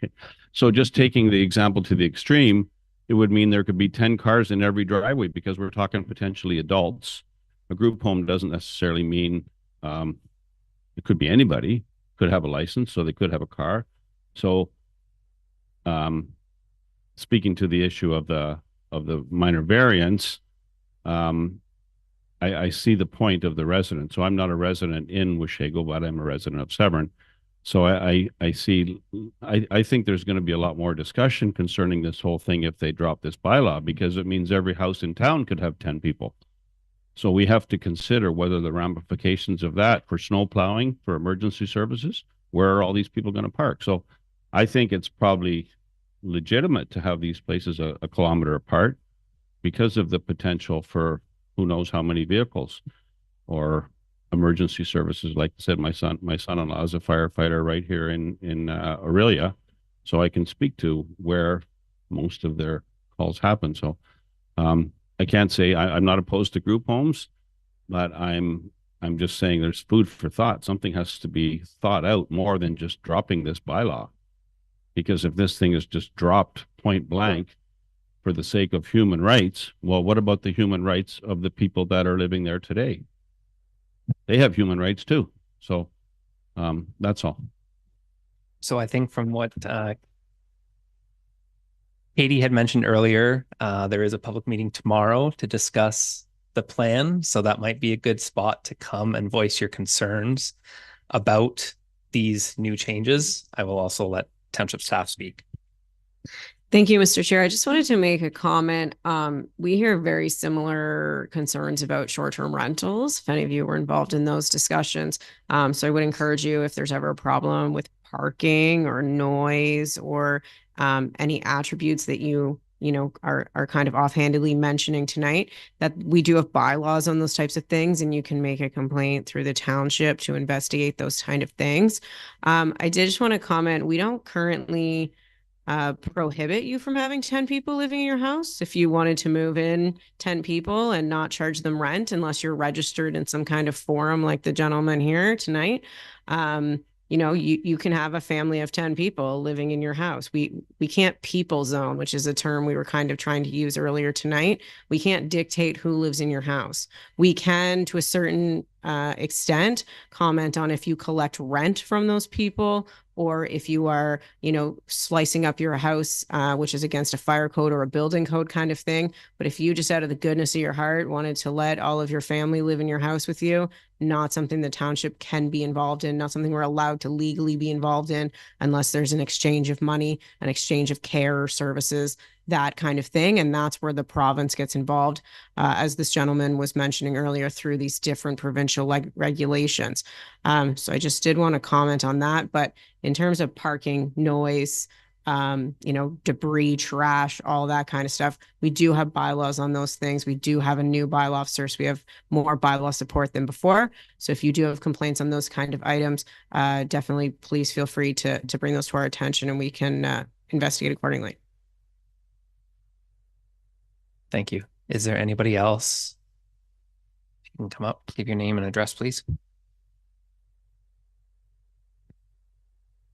Mary Heppenstall, 4356 Ramsay and 4355 Ramsay Street. I'm opposed to any building. When the one lot, it was one lot coming off of Muskoka Street, registered Muskoka Street. What is the address going to be registered if they get the variance? Ramsay Street or Muskoka Street? Township staff can confirm, but my I would assumption assume is Muskoka. Ramsay because we're discussing Ramsay as part of the Well, address. I would on assume that the it would here, go but- back to the original single lot is what they're trying to go back, right? So I will let To township put it staff so it's answer the gonna go to question. Muskoka Street. Where's their driveway? Why are they going to be allowed to use the other driveway? They have 3, by the way. So I don't think that there's a variance even for the third that they use for their delivery trucks. That lot that they are currently on with the building now is Muskoka Street. They have 3 driveways. Why are they coming off of Ramsay Street? I don't want to look out my window at some big, massive building. And I don't know anybody who has any of their family members or anybody in there. I think one home to help, you know, however many you can, that's great. Leave it as is. You don't need another one in our community. Not on our street. We already have one. If you want to build it down, I'm not opposed to. Homes, just don't build it right in our backyard. We already have one. That's enough. And they're not a problem for us, the you know, the clientele that you have, but one's enough. We didn't oppose when it got changed from 1 lot to 2 in 2011. We did not oppose that because we thought that'd be great to have a couple of families. We're the only registered property, except for the 2 vacant lots that we're talking about right now. And that got changed in 2011. We're the only people that live on the street. So we didn't oppose to somebody else having 2 little dwellings, but they're asking for a variance and to make a massive building, and sheep in you know, a wolf in sheep's clothing, pulling, you know, smoke and mirrors here. They keep saying 5 people, 5 people, 5 people. But his friend also said, we're only going to have 5, but yeah, we can have 10. You know, what's it going to be? You know, more parking, more people. And I don't want to see the building. So I'm against the whole thing. So, and I'll go to every meeting to. Thank you. Are there any other people that would like to speak?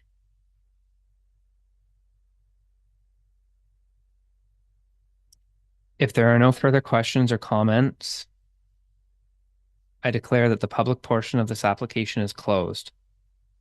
Do any members of the committee require further clarification or wish to provide comments on the application? Member Bossy? Just for clarity, if this was 1 kilometer out, was there any mechanism to notify the community of a second group home coming into Washego? I'll refer to township staff. Through the chair to member Bossy, no. We are only here tonight because of the current setback in the bylaw. So if the group home was to have been located 988 meters down the road, we would not be at this meeting and the community would be unaware of the proposal. It would meet all the provisions.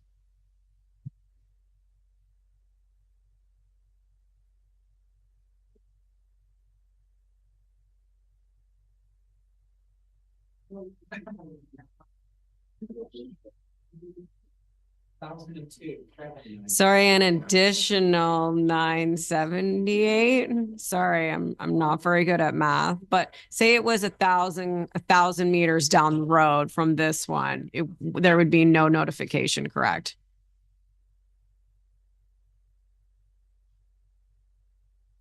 Go ahead, Member Wellesley.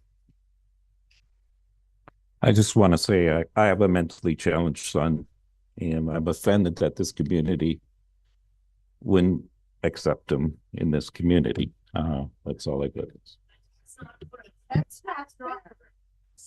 no, it isn't. It's schizophrenic nephew.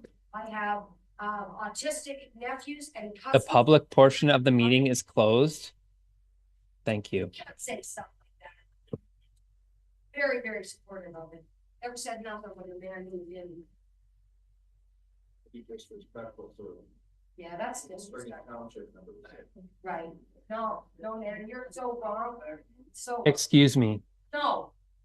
You should say to him, excuse me, you were wrong. That's what you should say. You walk down the street in Wiggins or anywhere in our community, and you would find everybody who did your son. Sorry, ma'am, if you don't stop. What, are you gonna kick me out? Absolutely, I would call the police. 100%. All of the documents. This is a public meeting, so you don't tell me. You've already had your chance to speak. Right? Sorry. You can't do that though. They're gonna do what they want. Nobody pointing fingers at people saying that we don't like people with disabilities or anything. I've sat here the whole time. Okay? I mean? I have sat here the whole time. Right. I've sat here for, you're going on, I'm not great at math. Please turn your mic on, please. Thank you. I think we've sat here the whole time. I'm not great at math either, but we've been here since 6:30. We have sat and we've listened to every single comment, whether it be online, whether it be here. Okay. That's what we've listened to. Everybody that's wanted to has come up and spoke. Some of it's been on topic. A lot of it hasn't been on topic. Fortunately, the public portion is closed. I've spent a lot of time up here previous years. There's applications that come that a lot of people agree with, and there's a lot of applications that come that the public doesn't agree with. Everybody has their avenues to go, whether it's going to council, whether it's going to your MPP, whether it's going to a member of parliament. Should you have issues, the decision that we're here tonight, we've heard all of you, right? So we've given everybody the chance to speak. Everybody's had their chance to speak. This is our chance to ask questions of the applicant, our chance to ask questions of staff, so that we can make the decision that we need to make to be able to move forward with the decision that's going to go forward. So I would encourage you, and I'm not the chairperson, but I'm speaking through the chair. I would encourage you to allow us to speak, to make an informed decision, to allow us to have all the information we can have to make that informed decision, to allow everyone to proceed or to go through.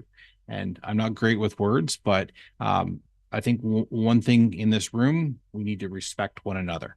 And I've sat here and provided you the respect. Michael has, everybody has, to allow you to have your opinion, to ask your questions, all that. All we're just asking is respect everybody. We are here to do a job, and we've heard you, and we're going to make our decision, and that's going to be it. And we don't want to be calling the police. We don't want anything like that, right? That's what it is. And you can.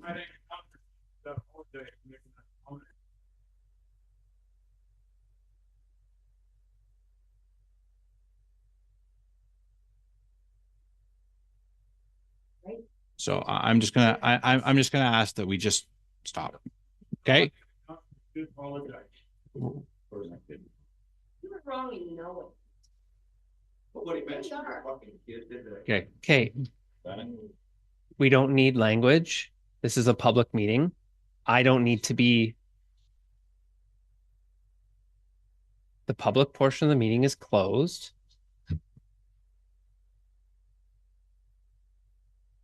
Does anybody else have any comments? Member Hawkins? So just a question on the official plan portion starting the meeting tomorrow. Moving forward with that procedure and that process and this housekeeping amendment being wrapped into that process, what is the timeline on that process that it would be alive in the official plan and the zoning bylaw updates?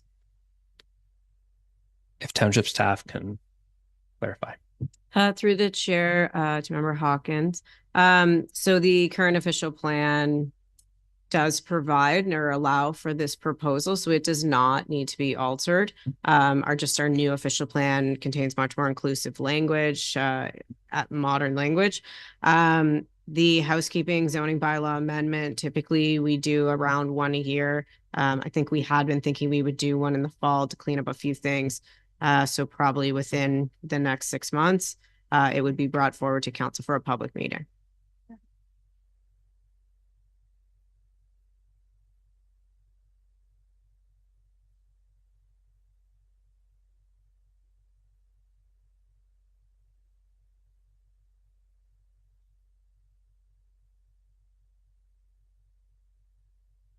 If we can get a motion. So I believe my opinion as chair, we will vote on the motion that township staff has put forward. Unless if there's, I would say we'll vote on that motion. If it fails, then we'll elect another motion potentially. I think that's the cleanest path forward. I guess, sorry, I see a hand up. Maybe you have some further information.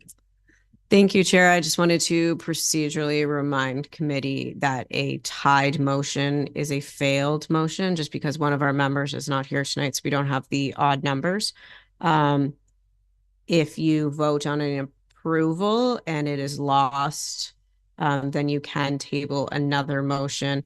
But yes, there is, just so everyone here is aware, the options are that you could vote to approve, you could vote to deny, or you could vote to adjourn for further information. If you're adjourning for further information, you will need to provide what information that is that you're adjourning for. So that is my procedural advice. Thank you. If we can get the motion, please.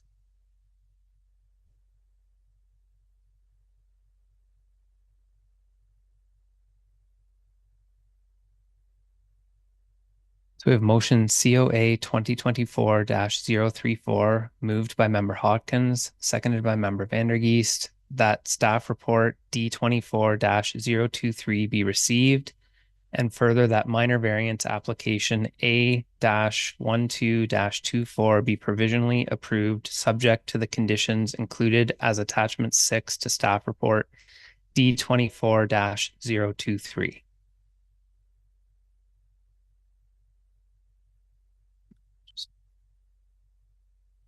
We are carried. The hearing for this application is now closed. You are free to stay for the remainder of the meeting or leave as the committee moves on to the next application. We have application for minor variance A-13-24. Would township staff briefly introduce the application and report on any written response to the notice circulated? Thank you, Chair. I'll just give a second for those who are leaving to filter out. Thank you. So our next application on the agenda this evening is application for minor variance A-13-24, affecting the lands recognized as 8227 Highway 12. As shown on the key map on the screen, the subject property is located along Provincial Highway 12, just west of the intersection of Fairgrounds Road and Highway 12, directly across from the boundary of the township of Oromadante. It's located just outside of the city of Aurelia. If you're driving down Highway 12 towards Coldwater, you might be familiar with that area of the township. So as shown on the screen, the subject property is currently developed with a single detached dwelling and a accessory structure. Surrounding land uses to the subject property include other two commercial uses on either side, as well as Otis Park to the rear being an institutional use. Broader scale, there's a lot of agricultural and rural uses in this area of the township as shown on the screen. The lands are currently zoned rural, subject to exception 1. And I would just note that due to the adjacency of Highway 12, the lands are captured within the Ministry of Transportation controlled corridor. So any proposed development on the subject property is subject to a review and approval by the MTO prior to the township or in addition to the township. Through this application, the applicants proposed the construction of an oversized detached accessory structure. The application was circulated in accordance with the requirements of the Planning Act. And through that, the MTO was circulated as another commenting body. Through the circulation, comments were provided by the MTO requesting further information regarding the current use of the property and the proposed accessory building. There is question of the current uses on the subject property and concern of the unauthorized use of a motor vehicle repair or body shop. So as noted in the staff report, staff do recommend deferral of the application to address or to provide further information to address any sort of zoning contraventions that may be occurring on site. However, I will provide a brief overview of the proposal that was circulated. So as noted, the applicants are seeking a minor variance with respect to the size of an accessory building. So an accessory building secondary to a residential use is restricted by 75% of the floor area of the principal building or 110 square meters, whichever is less. The applicants are requesting an accessory building with a maximum size of 184 square meters. Site plan is shown on screen here. So this is the existing dwelling. A little bit of a delay there. This is the existing accessory building, and this is the proposed accessory building here. Again, as noted, further information is requested to determine the what the accessory building would be accessory to and what the principal use of the property is. As shown on screen, these are the proposed elevation drawings that were submitted by the applicant and their agent with the minor variance application. So as noted in the staff report, again, further information with respect to the use of the property and the proposed structure is required to allow for wholesome analysis of the application. Therefore, further comment or analysis of the application cannot be completed until this information is provided. The comments provided by the MTO would see confirmation of the use of the accessory structure to be constructed. It is noted as being a residential accessory building, but the site is identified as an auto repair shop on Google and appears to be storing commercial vehicles. Other comments provided by internal departments, including the chief building official, stating no comments on the application at this time. A complete building permit application is required prior to starting construction. The subject inspector further comments that they don't have any additional comments. But the additional building placement would not affect the on-site sewage system as it is located in the front yard, and it does not appear that any plumbing is proposed to be within the design of the building. But as discussed at the meeting tonight and throughout the staff report, planning and development staff would recommend the application be deferred pending further information. I believe the applicant is in attendance this evening if they have anything additional to add, but that's all I have from the staff report. But if you have any questions, certainly available. Thank you, Chair. Thank you. Does the applicant or their agent have anything further to add to the application? If you want to come forward, can we get the microphone back, please? Thank you. Or you can sit up there too if you'd like. That's fine with me.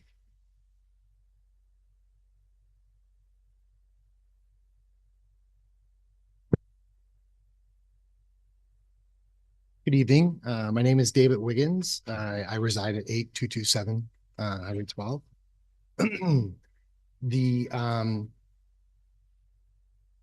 When this year I decided that I would like to put up another accessory building on my property as a storage building, because I have in the back of my property the MTO or staff has said that I have some commercial motor vehicles there. They're not motor vehicles, they're trailers. I have a couple of highway trailers there and 3 truck bodies, old truck bodies that I have stuff stored inside them. The reason why I wanted I came to apply for a minor variance was to get rid of all that stuff. I want to clean up my backyard, basically. And in the proposed accessory building, it would be just a storage building. When I say pole barn design, right? No electrical, no services, gravel, floor, that kind of stuff. With that, that was the intent for the accessory building.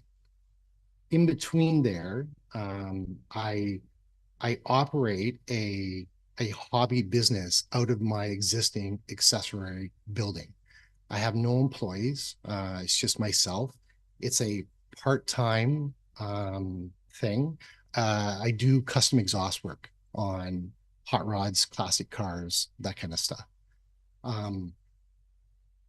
When I say I didn't know that I was in violation or contravening bylaws, as far as when they say that I'm in the report that I'm operating a automotive vehicle repair shop. Yes, I guess I'm repairing automobiles, but not like I don't have an automotive repair shop. I only do custom exhaust work. I don't change oil, do engine work, tune-ups, and all that kind of stuff as mechanical work, right? And if I'm in contravention of some bylaws as far as operating that way, and the storage of the trailers at the back and that kind of stuff, I want to do it correctly. I want to abide by the proper bylaws and rules, right? I brought to council the minor variance to be able to clean up my property, to organize it better, to make it look nicer, not knowing that I'm in the confining in those bylaws. If I can give you a little bit of history there, I've done exhaust work for 40 years of my life since I came out of high school. Eventually owning my own business here in Aurelia that I sold 15 years ago. I had a change of career. I'm a full-time employee with the Ontario Provincial Police. I'm a special constable.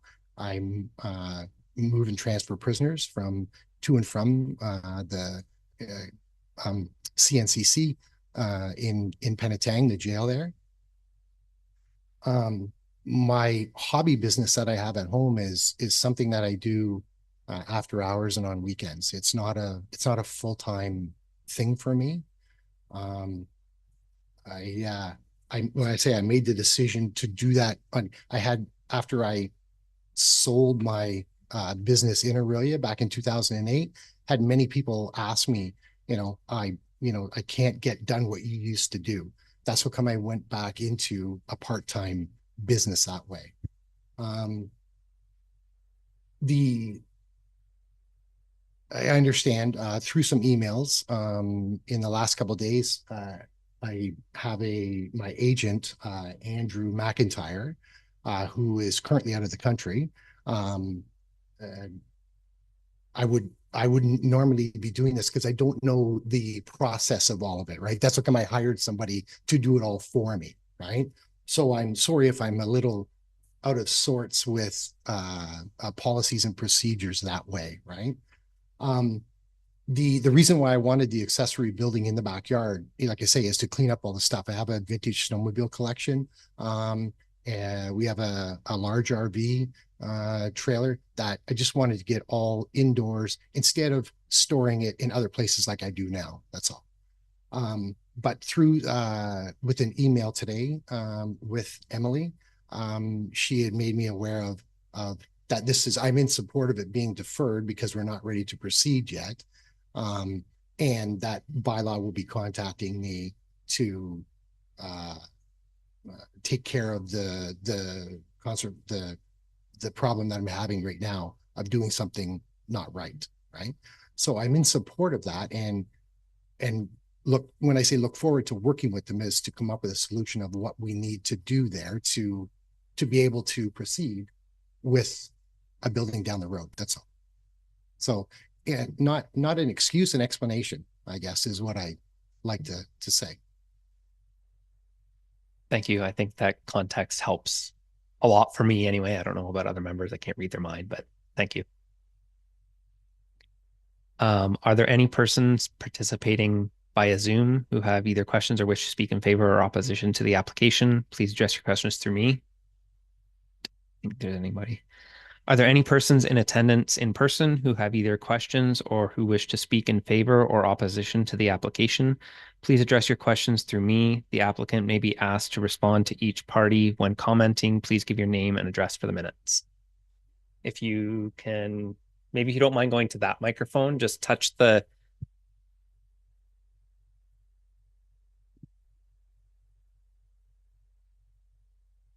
What's the official plan on the property? If I can get your name and address. Sorry? If I can get your name and address. And address? Name. I'm sorry, I'm hard of hearing. Your residential address. 1926 Carriage Court, L3V, 0W9. And your name? Jack Andre. Perfect. And your question? My question is the official plan, how's it look on the official plan? Is it rural? Is it? So if township staff can confirm. Thank you, Chair. The property is currently zoned rural, subject to exception 1, but within the township's official plan, it is also designated as a rural property. It is, Yeah. okay. And what is the property zone on each side of it? The properties zoned on either, through the chair, are commercial uses. Sorry? They're for commercial uses, sorry. Okay, and behind it? And behind is institutional. It's where Otis Park, the property abuts the rear of Otis Park. Yeah, that's the Agricultural Society. Now, what's it official plan? I believe it might be.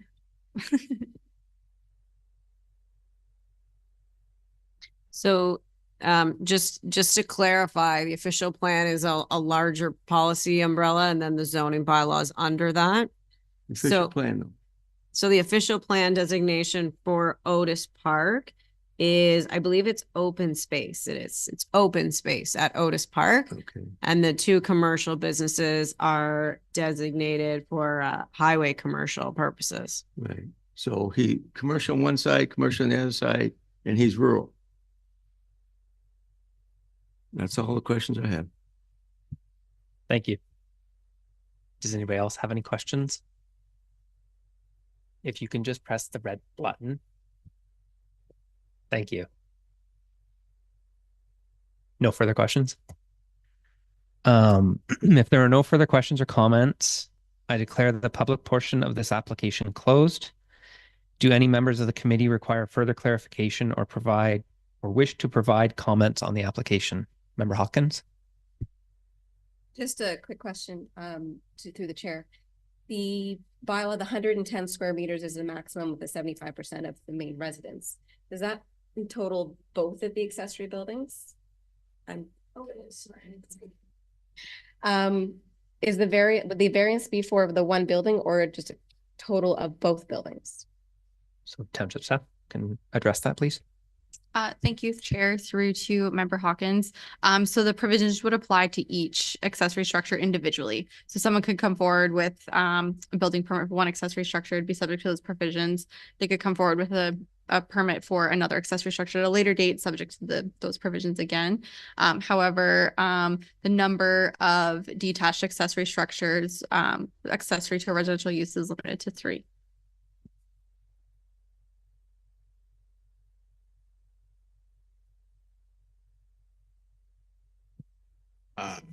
I guess just through you to the rest of the committee, I would support a deferral of the application to allow the applicant to work with township staff to provide them and the MT all the information that's required so that we could make a decision moving forward. So I would support a motion on a deferral. Thank you. If we can get a motion.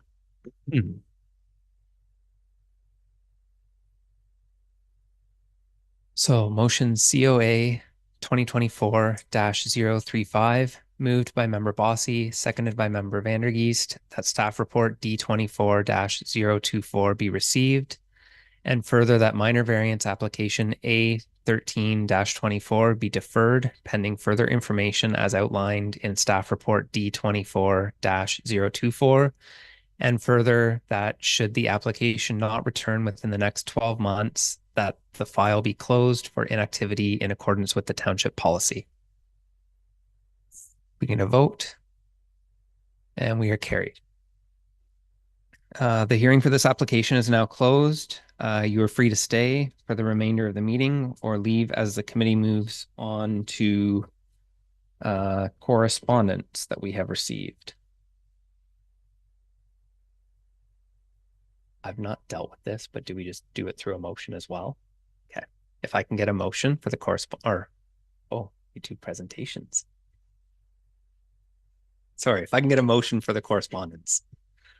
So motion COA 2024-036, moved by member Bossy, seconded by member Hawkins, that the Committee of Adjustment receives item G1, Ontario Land Tribunal decision, OLT-23-001191, regarding 4414 Marr line, A-07-23 as information. We can get a vote, and we are carried. If I can get a motion for adjournment.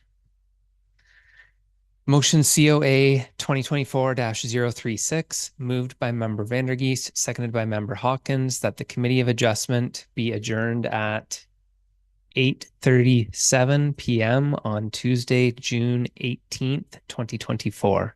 If I can get a vote, we are carried. Thank you, everybody.